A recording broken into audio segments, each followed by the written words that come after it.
Ano yung nasa taas? Mayo? Ano to? May glaze? Ay, lapit.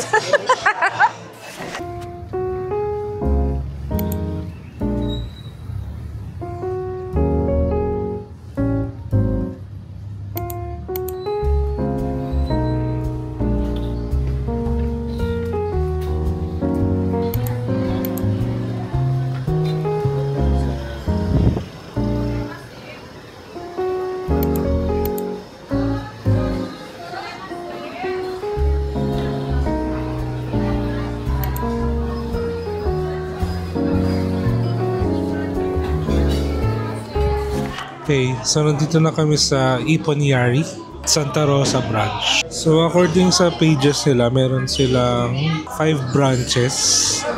So isa itong Santa Rosa branch. Meron sa Alabang, sa Calamba, sa Dasma, tsaka sa Lipa. So puro south yung mga branch. Tapos yung feels niya parang old school. Tapos may mga Japanese din na kumakain. Alam niyo yung Japanese restaurant sa Makati, di ba may Little Tokyo doon? Di ba karamihan ng mga nasa Little Tokyo na restaurants, mga matagal na din. Ganon yung itsura niya, tsaka yung feels. Yung mga old na restaurant na sa Little Tokyo sa Makati, ganon yung itsura, tsaka yung vibe niya. Malalaman natin if baka authentic talaga yung lasa niya, kaya may mga Japanese din na nandito.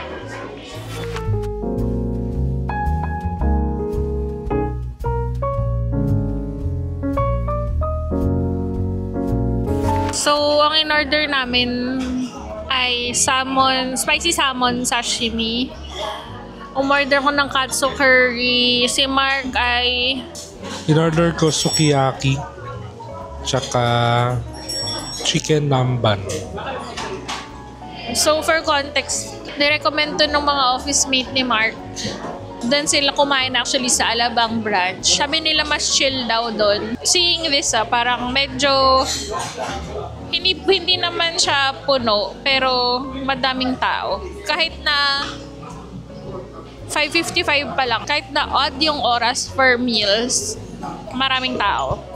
So, it might be saying something good doon dito sa lugar na to.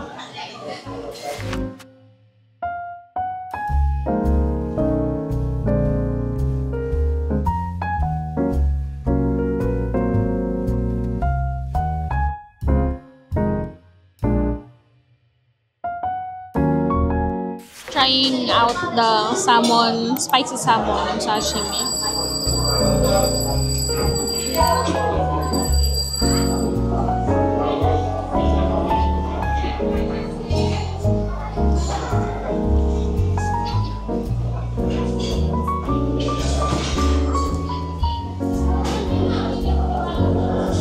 Good.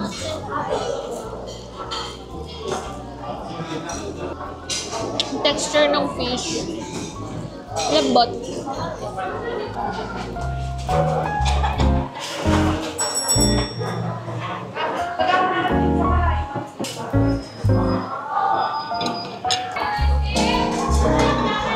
Natutunaw sa bibig. Iba yung texture ng salmon niya. Sa iba namin natikman na ganito. In a good way, in a good way. Parang extra lambot siya. Ba't parang nalulusaw? Potato salad yata to. Masarap sana yung potato salad nila.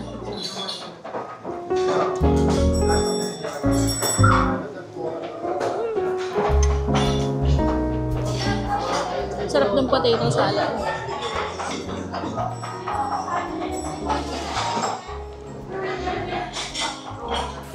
Ano yung nasa taas?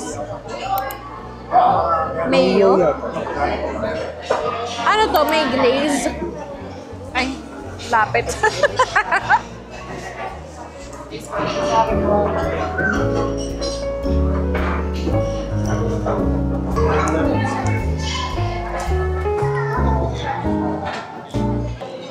Parang kung ano, chicken, Korean chicken.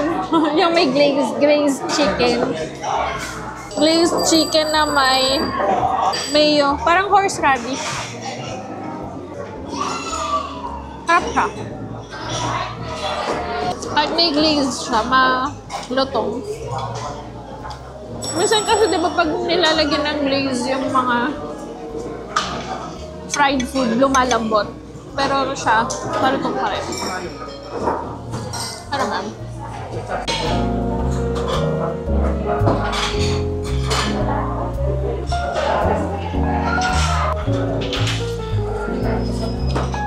Di siya dry. Kasi usually sa ganyan, yung fried na breaded chicken, usually na dry na yung meat. Dito, crunchy yung labas, pero very moist pa rin yung loob. Sarap.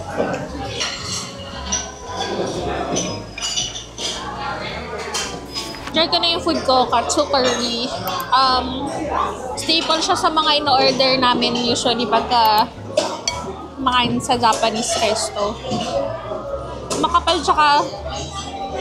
yung curry sauce, tsaka ma-brown siya. Hindi siya yung, sa iba kasi madilaw yung sauce nila eh. In-order ko yung spicy. Manamis-namis siya. Parang walang spicy. Hindi siya ganun ka-spicy. Sabi ko spicy eh.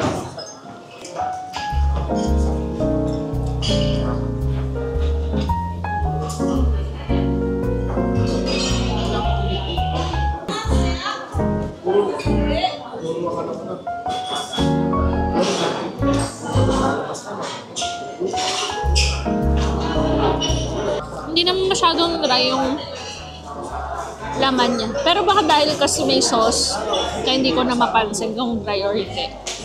Hindi siya sa hindi masarap, pero nothing special. Kumbaga kung babalik ka dito, hindi siya yung babalikan mo. Pero may isip mo man yung Ippon Yari, hindi siya yung may isip mo. Or kung magkikrave ka ng katsu curry, hindi siya yung unang papasok sa isip.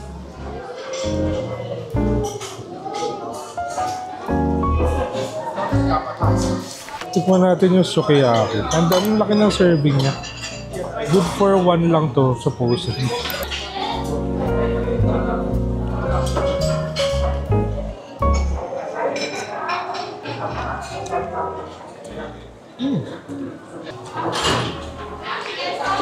Sarap, guys. Sobrang tender nung beef niya. So, mukhang wagyu talaga siya. Halata mo dun sa tenderness ng beef. Tapos, siya punong-puno ng ingredients. Merong tofu, may onions, enoki mushroom. Sarap.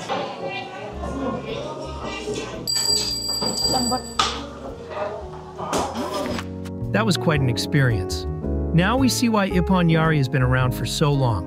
While some dishes stood out more than others, there's definitely something for everyone. If you've been here before, let us know your go-to order in the comments. And don't forget to like and subscribe for more food adventures. See you in the next vlog.